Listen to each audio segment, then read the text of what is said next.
Vote মানেই Prestige fight. Vote যুদ্ধে একে অপরের ওপর আক্রমণ সচরাচর চোখে পড়ে। তৃণমূল, বিজেপি, সিপিএম, কংগ্রেস, যুযুধান প্রত্যেক দলকে এক জায়গায় দেখা মেলা ভার। 24 লোকসভা ভোটে রাজনৈতিক প্রতিদ্বন্দ্বিতা চূড়ান্ত আকার নিয়েছে।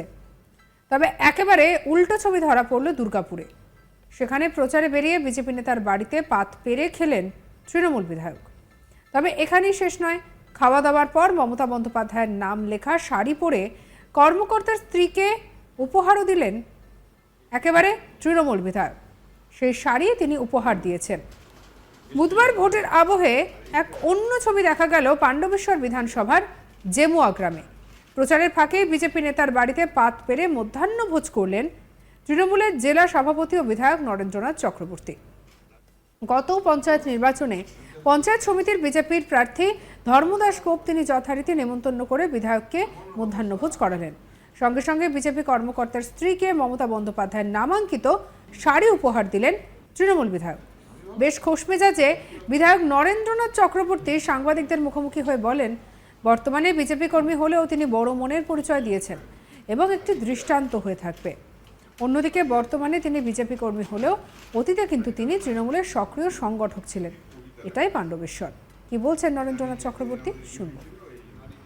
নারী দিবস সেদিন সব মহিলাদেরকে গিফট করি, আমরা আপনাদের বাড়ি আসছি নিয়ে আসছি করবেন কিন্তু। যেদিন বিধায়ক নির্বাচিত হয়েছি তার পরের দিন আমি সর্বসমক্ষ বলেছিলাম যে আমি যেহেতু এখান থেকে মানুষ আমাকে নির্বাচিত করেছে, যে আমাকে ভোট দিয়েছে আমি তারও বিধায়ক, যে আমাকে ভোট দেয়নি আমি তারও বিধায়ক। এটা একটা পার্ট। আর দ্বিতীয় পার্ট, বাবলু হলো আমাদের অনেক পুরনো তৃণমূল কংগ্রেস কর্মী, অনেক লড়াই করেছে, মার খেয়েছে। সে বিজেপিতে রাগ করে অভিমান করে গিয়েছিল। এবার তার বাড়িতে খাওয়া মানেই একটা অন্যরকম ইঙ্গিত দেয়। কারো বাড়িতে বিধায়ক এসে অন্নগ্রহণ করবে আর সে সাদরে আমাকে খাবার খাওয়াবে, তার বাড়ির বউ, ছেলে, মেয়ে সবাই মিলে জেঠু বলে আদর করে, দাদু বলে আদর করে আমাকে আদর করে খাওয়াবে, তো সে কি আর বিজেপি থাকবে? ধর্মদাসবাবু বলেন, বিধায়ক সবার দলমত নির্বিশেষে তিনি আমাদের বিধায়ক। মতের অমিল হলেও তার কাজে আমরা আপ্লুত। আমি একজন বিজেপি কর্মী হলেও এখানে কোনো রাজনৈতিক রং দেখছি না। কি বলছেন বিজেপি নেতা ধর্মদাস গোপ, শুনব। বিধায়ক তো সবারই, এটা তো পার্টির সম্বল কিছু নেই। এবারে বিধায়ক খেতে হবে, আমি তো না করতে পারি না। মুখ্যমন্ত্রী তো আসে, না করা যাবে না। এরকম বিধায়কও তাই, প্রধানমন্ত্রী যেমন সবারই, এটাও তাই সবারই। এটা নিয়ে কোনো এটা রাজনীতি কোনো সম্পর্ক নেই। রাজনীতি জায়গায় থাকবে, বিধায়ক জায়গায় থাকবে, এটাই আমার বক্তব্য। আমি দেখো, পার্টি করে ওরা বিধায়ক আলাদা, আমি বিজেপি করি, বিজেপির সঙ্গে বিধায়কের কোনো সম্পর্ক নেই। বিধায়ক জায়গায় থাকবে, পার্টি জায়গায় থাকবে। আমার সিম্বলটা আলাদা, ওনার সিম্বলটা আলাদা, কিন্তু বিধায়কটা এক। বিধায়ক বলবে কেমন ভালো হয়েছে না, এবার বিধায়কের ব্যাপার। আমরা রান্না করেছি, সবাই বলছে ভালো হয়েছে, এটাই যে ব্যাপার। আমার খুশি, আনন্দ হয়েছে, একটা বিধায়ক খেলে আমার একটা আনন্দ হয়েছে। তবে ভোটের মুখে রাজনৈতিক দলগুলোর মধ্যে অনেক জায়গাতেই সৌজন্য দেখা দিয়েছে।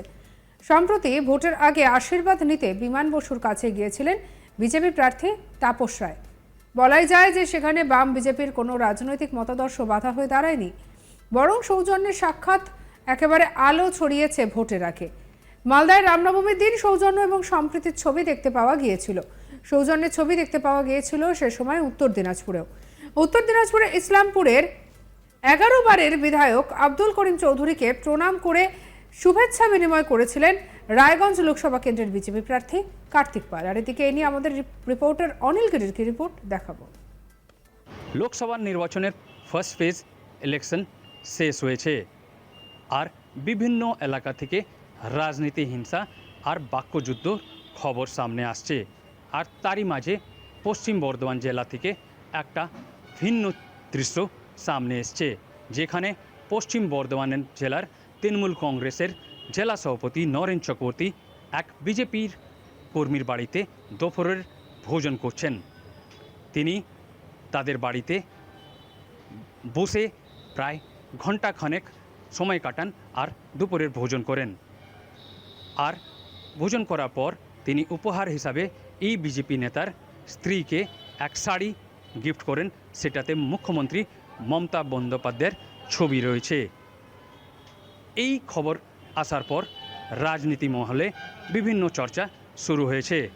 কিছু লোক দাবি করছেন যে আসানসোল লোকসভা কেন্দ্রের যে বিজেপি প্রার্থী রয়েছেন, বহুত বিজেপি নেতার তার থেকে অসন্তুষ্ট রয়েছেন। আর সেটাইকে কাজে লাগাতে তৃণমূলের জেলা সভাপতি এই বিজেপি নেতার বাড়িতে পৌঁছে গেছেন। কিন্তু নরেন চক্রবর্তী বলছেন তিনি এই এলাকার বিধায়ক রয়েছেন, আর তিনি শুধু তৃণমূল কংগ্রেসের লোকদের বিধায়ক নেই, তিনি বিজেপি কর্মীদেরও বিধায়ক রয়েছেন। সেটাতে রাজনীতি দেখা উচিত নয়।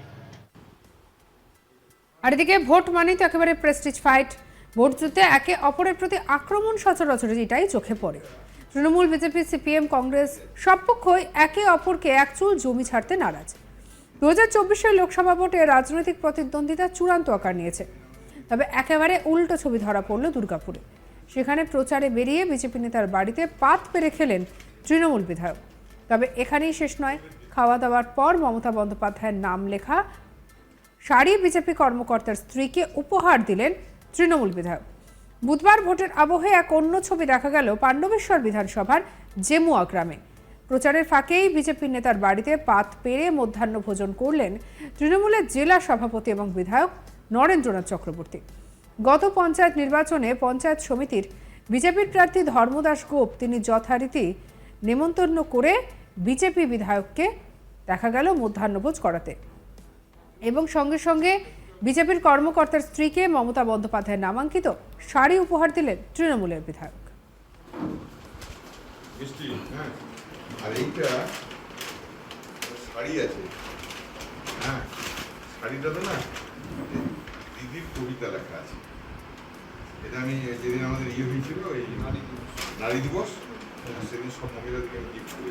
আমরা আপনাদের বাড়ি আসছি, নিয়ে আসছি, করবেন কিন্তু, হ্যাঁ।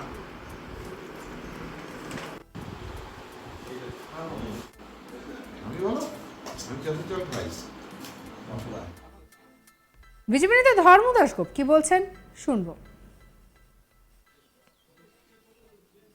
বিধায়ক তো সবারই, এটা তো পার্টির সম্বল কিছু নেই। এবারে বিধায়ক খেতে হবে, আমি তো আর না করতে পারি না। মুখ্যমন্ত্রী তো আসে, না করা যাবে না। এরকম বিধায়কও তাই, প্রধানমন্ত্রী যখন সবারই, এটাও তাই সবারই।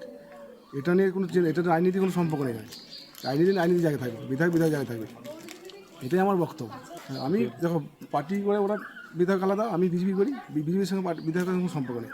বিধায়ক জায়গায় থাকবে, পার্টি জায়গায় থাকবে।